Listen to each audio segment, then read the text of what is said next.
Magandang umaga! Kumusta po? Narito po ulit ang update natin para sa lagay ng ating panahon ngayong umaga po ng October 6, 2024 na kung saan sa ngayon po ay patuloy pa rin na mayroong intertropical convergence zone na nag-i-extend sa Visayas at Mindanao. Ito po ay salubungan ng mga hangin na mula po sa northern at southern hemisphere na nagre-resulta ng mga sirkulasyon, kaya po yan tinagurian na breeding ground ng mga bagyo. At mula po sa ITZZ na yan ay posibleng may lalakas na mga sirkulasyon at maging LPA hanggang po sa tuluyan na maging bagyo sa susunod na mga araw. Pero kaya na inyong napapansin ay kikilos naman po yan pataas, palayo po dito sa ating bansa. At sa ating long range forecast, maliban sa pamumuo ng sama ng panahon sa silangan ng ating bansa sa susunod na mga araw, ay wala pa naman pong bagyo na namamataan na tatawid po dito sa ating kalupaan. Hanggang sa susunod na 2 linggo ay posibleng storm free po tayo.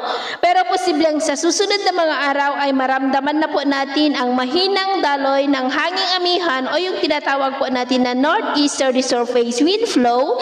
Dito po sa northern part ng Northern Luzon, nasa transition period na po tayo ng amihan season.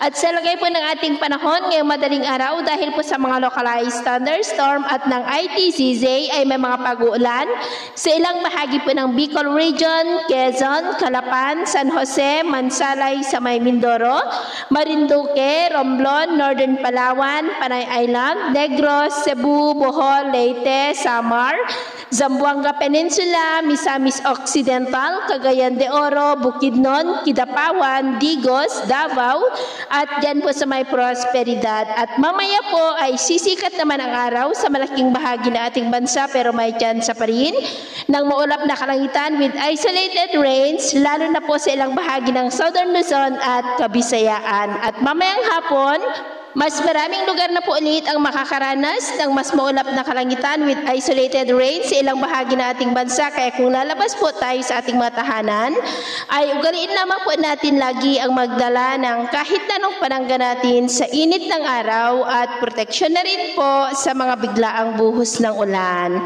At sa atin naman pong mga baybayin, wala naman po tayong nakataas na namang gale warning signals, pero iba yung pag-ingat lamang po kung papalaot tayo para po mas makaiwas sa mga sakunang pangkaragatan. So, yun po ang latest update natin sa araw na ito. At ako po muli si James na nagsasabing sa kahit na pagsubok po na darating sa ating buhay, huwag po tayong mawawalan ng pag-asa. Thank you and God bless!